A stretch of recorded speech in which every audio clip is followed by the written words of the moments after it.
여러분, 여러분의 창녀는 안녕하십니까? 오늘은 하나님의 창녀라는 제목으로 말씀을 나누겠습니다. 여러분, 저는 8월 7일 수요일에 강원도 태백시에 있는 예수원에 가기로 예약을 하였습니다. 영국 성공의 교회가 우리나라 태백시에 세운 그 예수원은 의미 있는 우리의 영성 경건 훈련 공간입니다. 기도와 노동을 중심으로 한 일상을 훈련하고 그래서 쉼없이 그것을 실천하는 것이 그 예수원의 요지입니다. 창립에 가장 큰 공헌을 한 배천덕 신부는 1965년에 그곳에 예수원을 세웠고 2002년에 84세로 소천하셨는데요. 그 가문이 계속해서 거기에서 그 사역을 하고 있습니다. 성공의 신부님들은 결혼합니다. 세상에 뭐 그런 배천덕 신부님 같은 그런 인물이 아주 없는 것은 아니지만 그분을 생각하면 뭔가 우리의 마음이 조용히 가라앉고 또 뭔가 사역자로서 꼭 해야 할 일을 이루고 가셨다는 그런 느낌을 받습니다. 영국인이 한국에 들어와서 서울 한가운데 교회를 세운 것도 아니고 한국인들도 그렇게 자주는 가지 않는 아주 깊은 산골에 기도와 노동을 실천하는 처소를 마련했고 그래서 그곳은 마침내 한국 교회 신자들의 심령을 위로하는 그런 기관으로 아주 뚜렷하게 서 있습니다.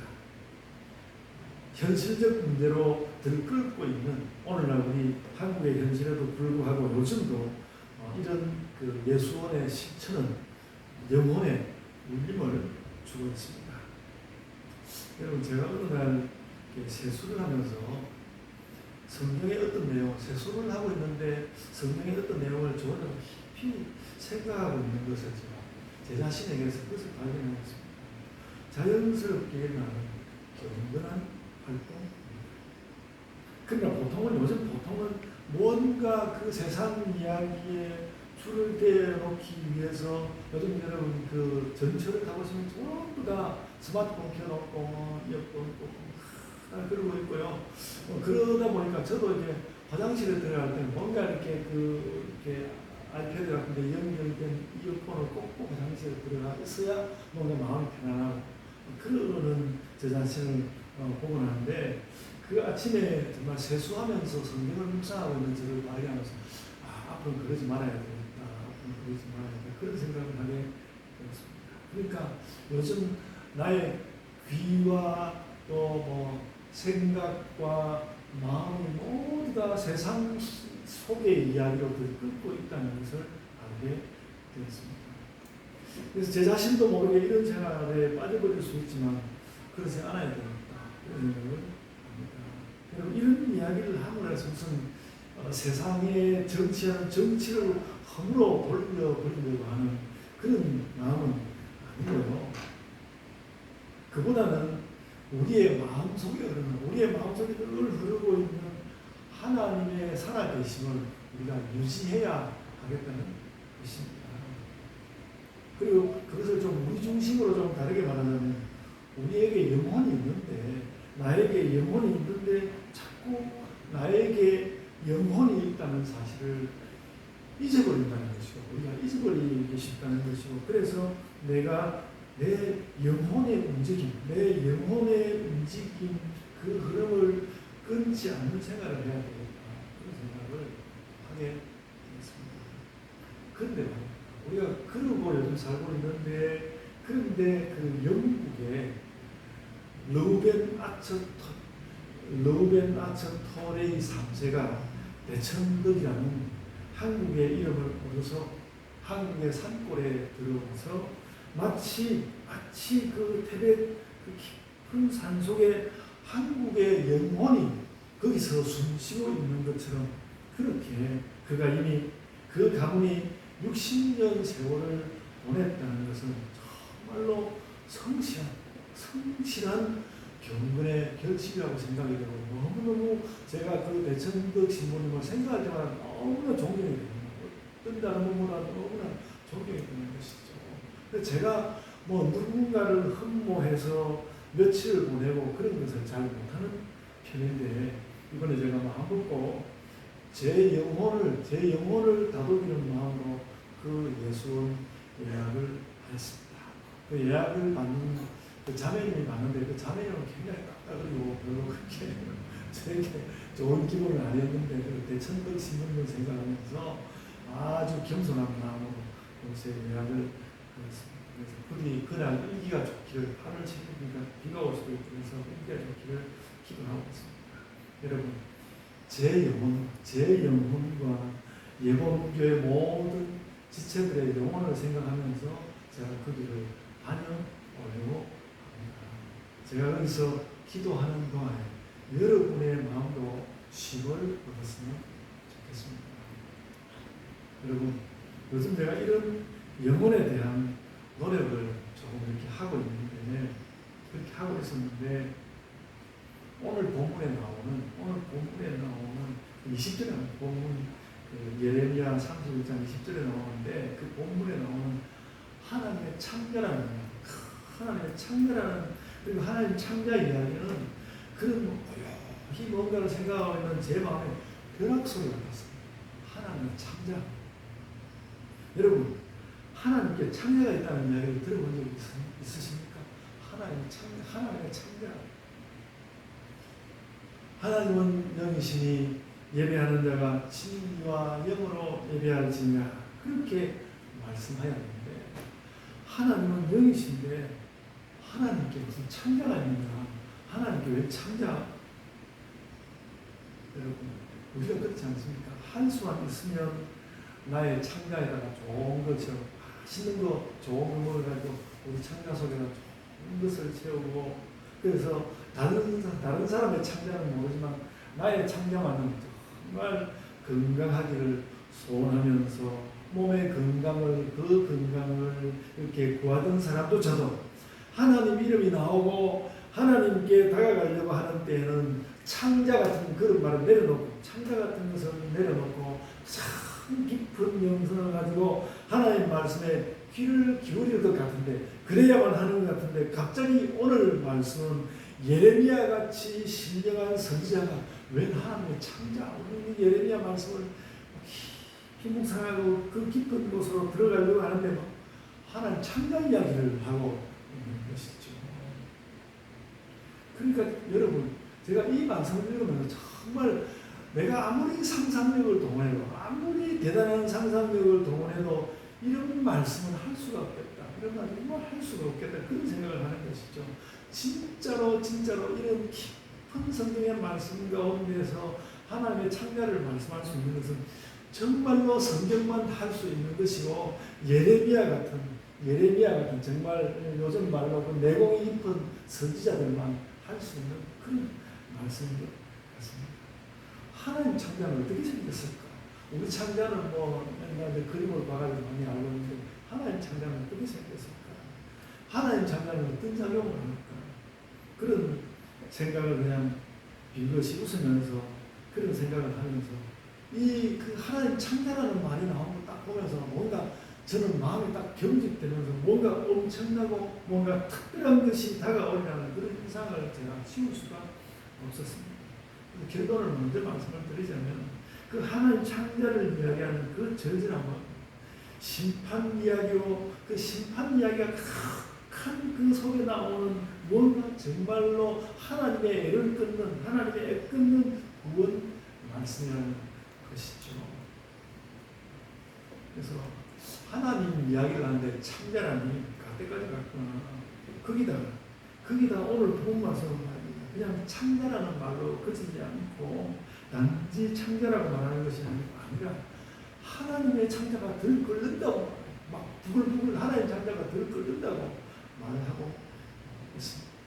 하나님의 창자가 이렇게 그래도 창자 이야기님의 고상하게 할 수 있는 대로 고상하게 살려져 있는 것이 아니라 그 하나님의 창자가 덜 끓는다. 부글부글 덜 끓는다. 과민성 대장정상 그런 거 아십니까, 여러분?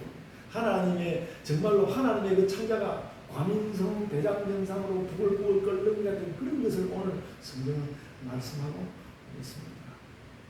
우리는 늘 사람과 완전히 다른 하나님을 찾는데 사람보다 더 사람 같은 느낌으로 하나님 창자가 덜 끓는다고 하니까 이거 하나님을 너무 인간화, 세속화해서 드러내는 거 아닐까 그런 생각을 들 수 있죠. 그래서 여러분, 하나님 창자가 덜 끓는다고 말하는 것은 보통 우리 영혼이 가지고 있는 모든 신비스럽고 평화롭고 아름답고 고요하고 고상한 그런 품성을 다 던져버려야 되겠습니다. 하나님 그런 거 지금 이런 관계 그런 게 어디 있어? 그런 걸 하나님을 다 던져버리고 내 속이 막 내 창자가 불불 끓는다 그러면서 하나님께서 나오시는 그런 느낌입니다. 여러분, 그런데 우리는 그 하나님의 신비와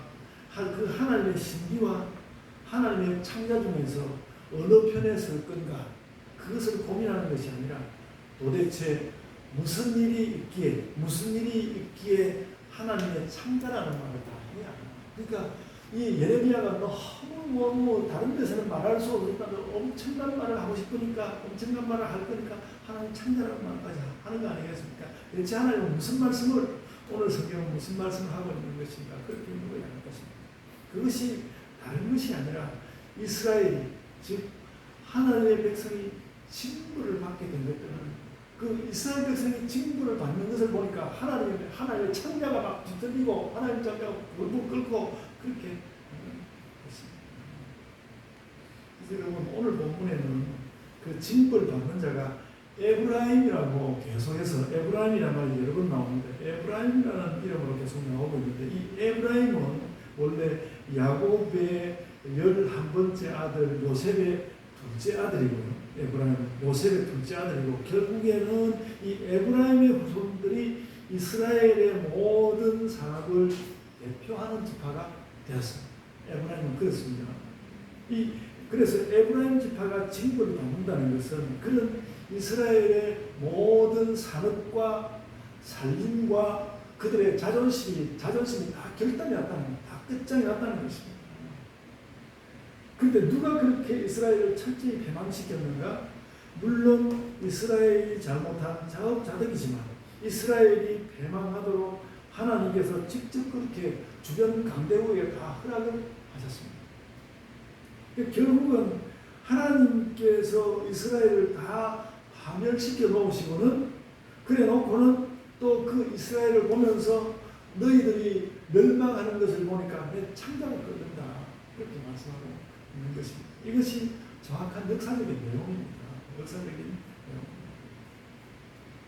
그래서 우리가 누구나 그렇게 물을 수 있지 않습니까? 그러면 하나님께서 그 파멸을 돌이키시면 되지 않겠습니까? 당장.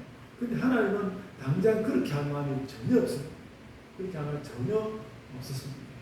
그래서 당장의 구원은 절대로 또 안 된다고 그래 놓고는 또 결국은 이스라엘 구원 이야기를 또 꺼내는 전작은 또 하나님이시라는 것이죠. 절실하게 그 이야기를 꺼냈습니다. 그래가지고 다시 이스라엘에 대하여서 구원을 말할 수밖에 없는 그 하나님의 모습은 예레미야 30장으로부터 33장 오늘 읽은 본문도 그 가운데 있습니다. 그것이 나오고 있고요. 그래서 이 부분은 이 예레미야 30장으로부터 33장은 그 구원과 관련해서 구약 성경에서 매우 중요한 단락으로 많은 사람들이 탐독하고 열심히 읽고 엄청나게 많은 목사님들이 설교하는 그런 부분입니다. 그렇습니다. 그런데도 야간 이 구원은 결코 당장 오는 것은 아니었습니다. 근데 또 그러면서도 장차 구원은 오고야 만다는 것이 이 30장으로부터 33장 이 장들의 특징인데요. 여러분들이 들으면서 우리 목사님 말이 오늘 왜 이렇게 빙글빙글 자꾸 돌고 자꾸 돌아오는 것 같으냐 그렇게 생각이 드실 때 그게 제가 그러는 것이 아니고 하나님께서 계속해서 심판과 구원 사이를 왔다 갔다 하나님께 여러분 예레미야가 특별히 그렇고요. 원래 선지서의 모든 내용들은 하나님의 심판과 구원 사기를 계속 왔다 갔다 하고 있어서 제가 그걸 설명하려고 하니 저도 지금 왔다 갔다 그러고 있습니다.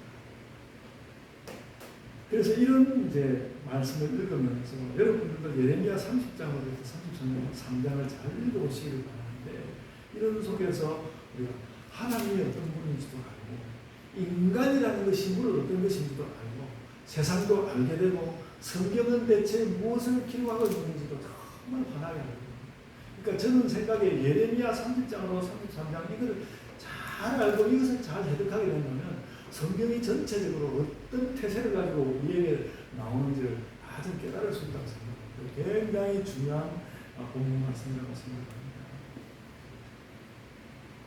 그래서 여러분, 이런 그 30장으로부터 33장 구원을 말씀하기 전에 26장으로부터 29장에는 무슨 말씀이 나오겠습니까? 여기에 무슨 말씀이 나오면 이스라엘 너희에게는 돌이킬 수 없이 심판이 온다는 말씀이 큽니다. 그 예레미야가 그렇게 예언을 하니까 그때 그 하나니아라는 거짓 선지자가 막 사람들 앞에서 그 예레미야가 틀렸다고 말하면서 당장 뭐 올해 안으로 혹은 한 1, 2년 안으로 그 우리 유다가 구원을 받을 거라고 예언을 했는데요. 예레미야가 그 하나니아를 하면서 네가 그렇게 거짓말 예언을 했으니까 너는 올해 안에 죽을 거다. 그렇게 이야기를 했고, 하나니아는 그런 거짓 예언을 내어놓은 뒤 불과 2달 만에 진짜로 죽고 말았어요. 그러니까 유다는 반드시 멸망한다는 그 사실에 대한 하나님의 기세가 그렇게 무서웠어요. 하나님의 기세가 그렇게 무서웠어요. 그러니까 내가 망한다고 했으니까 망한다니까. 근데 네가 뭔데 내 말을 뒤집어 엎고 그러냐. 그래가지고 그 말 내면 2달 만에 죽고 말았어요. 유다의 멸망은 돌이킬 수 없는 일이 되어 있었습니다. 왕은 그래가지고 그 당시 시드기야 왕이었는데, 왕은 그 돌이킬 수 없는 그 나라의 자기 나라의 멸망을 확 떠벌리고 다닌 것 같은 예레미야가 너무너무 미웠던 것이죠. 나는 저자가 정말 싫어. 그래서 그 예레미야를 너무너무 미워해서 그를 원수처럼 여겨서 그 예레미야를 붙들어가지고 왕궁에 있는 시위대 뜰에다가 붙잡아 두었습니다. 예레미야 32장 2절에 말씀하고, 그리고 그것으로도 부족해서 나중에는 이 왕만 미워하는 것이 모든 그 시아들이 다 예레미야를 미워해가지고 그냥 시위대 뜰에다만 붙잡아 두는 것이 아니라 뜰을 한 뜰 가면 그 진창 구덩이가 있는데 그 구덩이에다가 그 줄을 달아가지고 달아내려가지고 그곳에 있도록 해서 진창 가운데 있게 해서 일종의 하늘은 좀 뚫려있다 하더라도 일종의 지하로모 같은 그런 곳에 예레미야를 가둬뒀습니다. 그러니까 이게 저는 이걸 보면서 요즘 무슨 비디오 게임이나 나올 만한 그런 자리에다가 예레미야를 던져놓은 것이죠. 그러니까 얼마나 그 왕이 듣기 싫었겠습니까? 그렇습니다. 예레미야는 그래도 개의치 않고 자기 하나님 우리 망한다. 우리 돌이킬 수 없다. 그렇게 암흑 속의 칼날 같았던, 그래서 암흑 속의 칼날 같았던 예레미야가 그래도 이 패망이 영원한 패망은 아니라는 예언을 하는 것이 오늘 본문이고 예레미야 30장으로 33장에 걸치는 내용입니다. 그러니까 많은 그 멸망의 이야기들을 하다가 드디어 정말로 진실일 수밖에 없는 구원의 말씀을 하는 것이 예레미야의 이 말씀이라는 것이죠.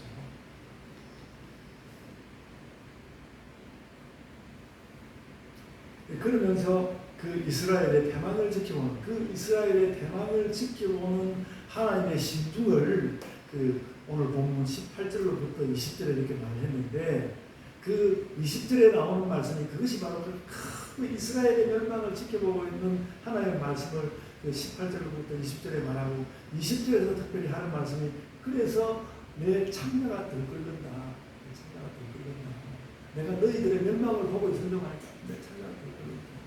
그런 말씀을 하셨던 것입니다. 여러분, 제가 창자라는 말을 조금만 설명해 보겠습니다.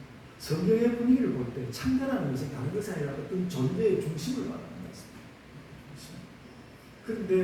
그런데 그 하나님의 중심을 말하면서 하나님의 중심이라 그러든지 하나님의 심중이라 그러든지 하나님의 마음이라 그러든지 그렇게 말하면 될 텐데 그렇게 말하지 않고 하나님의 창조라고 말하는 것은 왜 성경은 하나님의 창조라고 말할까? 하나님은 왜 선지자 예레미야를 통해서 그 창조라고 말했을까? 마음이라고 왜 창조라고 말했을까? 그렇게 말하는 것은 그보다 더할 수 없는 그 인간적 구체성과 그 절절함과 절실함을 가지고 말하고 싶은 것이죠. 그러니까 마음보다도 더 절실한 것이 창조라는 그런 것입니다. 그러니까 하나님 자신을 사람의 빗대어서 말하는 것입니다. 창조가 뒤집힌다. 너희도 때로는 뭐 간과 설계를 이야기하고 오장육부를 이야기하고 그러다가 정말 진심으로 안타깝고 고통스럽고 정말 힘들 때 너희가 똥줄이 탄다고 말하지 않느냐. 그러니까 내가 너희의 이 제약과 멸망 때문에 하나님 내 똥줄이 탄다. 그런 이야기입니다. 여러분 예를 들면서 창조라면 또 지나친데 목사님 똥줄은 또 뭡니까? 그런 이야기 제가 인터넷에 찾아보니까 그렇게 설교한 분들이 있더라고요. 내가 똥줄이 탄다. 저는 그 말은 이제는 듣고 쓰기는 그렇습니다. 그래서 이 말은 그러니까 그 하나님의 창자가 불불 끓는다는 말은 하나님이 그것 때문에 엄청 하나님의 고통이 심하다는 것입니다. 고통이 심하다는 것입니다. 내가 너희를 그냥 당장에 용서할 수는 없지만 이 용서를 당장에 줄 수는 없다. 너희를 당장에 용서할 수는 없지만 너희를 용서하지 못하는 내가 있습니다. 내가 그 용서하지 못하는 내가 너무 고통스럽다. 너희가 고통스러워. 우리 네가 아프냐 나도 아프다. 너희가 고통스러워. 나도 너무 고통스러워. 여러분, 우리 삶에 어려움이 있거나 혹은 허물이 있을 때 우리는 예레미야 31장 20절에 이 말을 기억해야 합니다. 나 때문에 하나님 창자가 될 거예요. 나에게 어려움이 오면 하나님의 창자가 될 겁니다. 하나님은 그 백성의 삶과 구원에 대해서 그렇게 얘기합니다. 백성이 잘못한 것, 백성의 어려움 그런 것에 대해서 창자가 너희가 어려운 것을 보면 내 창자가 될 거다 그렇게 말씀하시는 것입니다. 그래서 저는 하나님께서 그러니까 이 말씀을 예레미야의 이 말씀을 하나님의 창자가 될 거다는 그 말씀을 읽으면서 제가 크게 다시 한번 깨닫는 게 뭔가 하면 하나님께서 왜 사람을 구원할 수밖에 없는지 하나님께서 왜 사람을 구원할 수밖에 없는지 하나님께서 사람을 구원하지 않으면 하나님 창자가 막 들끓는 것이죠. 하나님 창자가 들끓고 하나님이 더 고통스럽다. 그러니까 하나님 당신을 위해서라도 하나님 자신을 위해서라도 이 사람을 구원해내야 하기 때문에 그 구원의 힘을 기울이신다. 그런 것을 알게 되었습니다. 그래서 내가 너희 어려운 것을 보면 내가 견딜 수가 없어. 내 창자가 들끓어. 내가 견딜 수가 없어. 오늘 본문 말씀에서 그런 하나님의 모습을 봐야 합니다. 여러분, 우리가 무엇을 잘못하고 죄를 지으면 그래서 뭔가 심판받을 만한 일이 생기면 무슨 일이 일어나는가? 하나님 창자가 들끓는 것입니다. 그렇기 때문에 우리가 하나님 앞에서 잘 살고 죄에서 멀리 떨어져 있어야 하는 것이 분명한 것입니다. 그래서 오늘도 우리가 그런 결심을 가졌으면 좋겠습니다. 우리가 죄로부터 멀리 있어야 되는구나. 죄에 자꾸 가까이 다가가면 하나님 창자가 들끓는 것이구나. 그걸 깨달았으면 좋겠습니다. 여러분, 그래서 우리가 그런 것을 알아야 합니다. 우리는 하나님께서 그의 창자로서 사랑하는 신자입니다. 하나님의 창자를 가지고 그를 사랑하는 사람입니다. 여러분, 어떤 젊은이가 연인을 향해서 또 우리가 부부를 향해서 내가 나의 창자로 당신을 사랑합니다. 그렇게 말하면 어떻게 느낄 것 같습니까? 내가 나의 창자로 당신을 사랑합니다. 어쩌면 깜짝 놀라서 미친 사람 아니야? 달아날 수도 있을 것 같고 말귀를 좀 알아듣는 사람이라면 그만 절대라는 말이구나 이렇게 느낄 수 있을 것입니다. 그래서 어쨌든 누구든 아직 결혼을 하지 않은 젊은 사람들에게 이 말 추천 충분히 고백할 수 환경을 만들어 놓고 환경을 안 만들어 놓고 그러면 하면 그 상대방이 달아나버리니까 환경을 충분히 만들어 놓고 난 다음에 성경에 대한 이야기를 하고 환경을 다 만들어 놓고 난 다음에 내가 나의 창자로 당신을 사랑해 이렇게 고백하면 굉장히 의미 있는 고백이 되지 않을까 제가 청혼할 때는 이런 말이 있는 줄 몰랐습니다. 제가 청혼할 때 이런 말이 있는 줄 알았더니 제가 이 말을 사용했을 것입니다. 성희 씨, 제가 제 창자로 당신을 사랑합니다. 이 고백했을 텐데 제가 이 아까운 말을 제가 결혼할 때 고백할 때도 못 쳤어요. 여러분은 놓치지 말고 우리 젊은이들 놓치지 말고 사용하시. 여러분 하나님은 그렇게 그의 창자로 우리를 사랑하신다고. 뭐 하나님을 확 뒤집어 놓은 그 하나님의 속 그걸 가지고 내가 너희를 사랑한다. 그리고 너희가 잘 안 되면 내가 그 창자가 될 거다. 하나님은 오늘 우리에게 창자로 사랑하는 것이 어떤 것인지 우리에게 가르치시고 우리 교훈을 주고 계신 것입니다. 여러분 예레미야는 이렇게 하나님 창자라는 말까지 하면서 백성을 구원하시려고 하는 그 하나님이 얼마나 너희를 구원하고 싶은지 좀 알아요. 그렇게 말씀한 다음에 아마도 선지자 예레미야는 지쳐서 잠이 든 것 같습니다. 좀 이제 단락이 뛰어야 하면 어쨌든 지쳐서 잠이 든 것 같습니다. 지쳐서 잠이 들어가지고 꿈을 꿨는데 그 꿈 속에서 하나님께서 예루살렘을 바라보시면서 의로운 처소요. 예루살렘은 의로운 처소요. 거룩한 산이요. 내가 복을 줄 것이다. 23절에 말씀하고 있습니다. 그런 소리를 듣게 되었습니다. 그 말을 하면서 그리하여서 그 결말이 너무나 우리 귀에 쏙 들어. 특히 현대인들에게 옛날 유대인들은 자기들의 멸망이 앞에 서니까 또 귀에 들어왔겠지만 요즘 현대인들 귀에 쏙 들어올 만한 말이 이 16절에 나옵니다. 내가 깨어보니 내 잠이 달았다. 그 꿈속에서 그러니까 예레미야가 내내 자신 민족의 멸망을 내내 예언하고 있지 않았습니까? 그 얼마나 고통스러웠겠어요. 얼마나 고통스러운지 모르는데 어느 날 꿈속에 하나님께서 나타나셔서 예루살렘을 보면서 나의 희망이요, 나의 좋은 것을 이렇게 말씀하니까 얼마나 예레미야가 꿈속에서 위로를 얻고 꿈속에서 이렇게 모든 긴장이 다 풀리면서 얼마나 깊이 잠들었는지 내가 깨어보니 내 잠이 달았더라 이렇게 말하고 그래서 여러분 불면증이 있는 신자들은 불면증이 나를 덮칠 때마다 잠이 안 오는 밤마다 예레미야 31장 26절을 펴놓고 내가 깨어보니 내 잠이 달았더라. 깨어보니에 집중하지 말고 내 잠이 달았더라. 거기에 집중하시기 바랍니다. 그래서 여러분 이스라엘이든 유다든 이미 다 망한 것이나 마찬가지고 당장은 아무것도 돌이킬 것도 없는데 그래도 하나님은 끝내 그 백성을 떠나지 않는다는 하나님의 그 말씀 앞에서 선지자는 마침내 그러니까 예레미야가 그 평생 세계를 통해서 하나님 늘 이렇게 멸망의 말씀만 주시고 저에게 어떻게 하고 우리 민족에게 어떻게 하실 것입니까? 그렇게 하면서 그도 예레미야 자신도 불면증에 시달리고 잠자지 못하고 좋은 꿈을 꾸지 못하고 이렇게 지냈을 텐데 그렇게 했을 텐데 하나님께서 그런 말씀을 주신 것이죠. 그 선지자가 정말로 아무리 구해도 안 주는 같은 그런 안도의 말씀을 주신 것입니다. 내가 아침에 너희를 구원하리라. 그래서 예레미야는 그 말을 하는 것입니다. 내 잠이 달았더라. 그래서 여러분 제가 그런 생각이 들었습니다. 예레미야서는 아니 31장 그 말씀해가는 중간에 있지만 저는 예레미야 그 31장 16절 이 말씀을 어떤 예레미야서의 결어 같은 말씀. 예레미야서는 결국 이 말씀을 하고 싶었던 거야. 내 잠이 달았더라.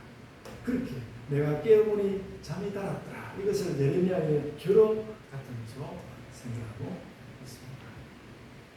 여러분 유다의 운명과 예레미야의 선포는 천국의 길, 가시밭 길이었지만 그래도 하나님의 구원 말씀의 선포는 그래도 선지자 예레미야에게 그 단장이었습니다. 단장이었습니다. 제가 그걸 보면서 우리가 좀 멀리 우리도 예레미야 그렇지 않습니까? 예레미야 자기가 죽고 난 뒤에 올 일이거든요. 그러니까 우리도 좀 멀리 내다보면서 우리의 단장을 얻고 또 좋은 꿈을 얻고 그렇게 살아가는 것 같습니다. 요즘 여러분의 삶이 어떻습니까? 여러분의 삶이 어떻습니까? 성경은 말합니다.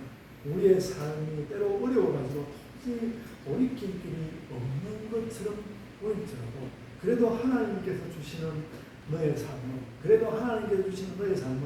심판이 아니라 원이다. 하나님 주시는 너의 삶은 심판이 아니라 원이다. 그러므로 너의 꿈이 좋고 너의 삶은 갈 것이다. 이렇게 말하는 것이죠.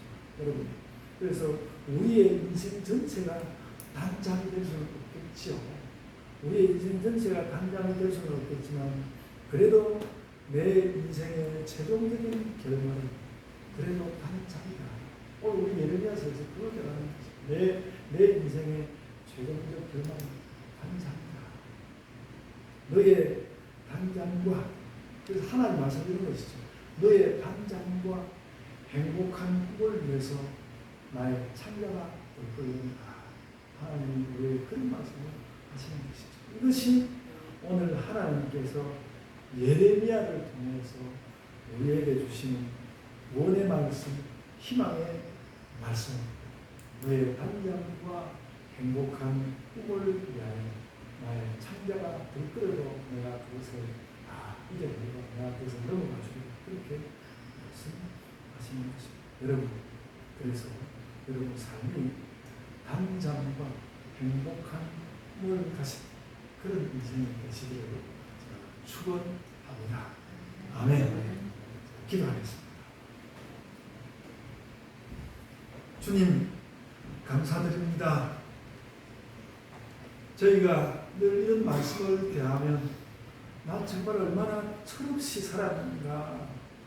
하나님 눈을 어떻게 좀 피할 수 없을까. 이거 하나님이 싫어하신다고 해도 내가 이걸 하고 싶은데 그런 생각을 가지면서 살았던 삶의 순간들이 얼마나 많은지 얼마나 그렇게 철없이 살았는지 저희들이 생각합니다. 우리들이 잘못을 범하고 참 심판에 가까운 그런 일들을 저지를 때마다 하나님께서 창자가 들끓는 그런 마음으로 하나님께서 우리는 알 수 없는 그 하나님의 고통으로 우리를 내려다보시고 바라다보시는 그것을 저희들이 깨닫고 우리가 하나님 앞에서 선하게 살며 경건하게 살며 하나님을 잘 바라보며 하나님이 어떤 분이신지 하나님이 우리에게 얼마나 상가운 분이신지 또 악을 얼마나 싫어하시는지 그리고 우리의 구원을 얼마나 그 창자가 들끓으면서 원하시는지 그런 것들을 우리 마음 가운데 챙기며 깨달으며 우리 자신을 변화시키며 그리하여 미래를 내다보며 우리의 삶을 살아가는 그런 자들이 되게 하여 주옵소서. 저희 모든 삶에 그 창자가 들끓는 그 하나님의 모습이 참 심기워져서 우리가 하나님 중심으로 이 땅 가운데 바르게 살아가는 그 모든 신자들이 되게 하여 주옵소서. 좀 영광을 받아 주옵소서. 감사하고 예수님 이름으로 기도드리옵나이다. 아멘.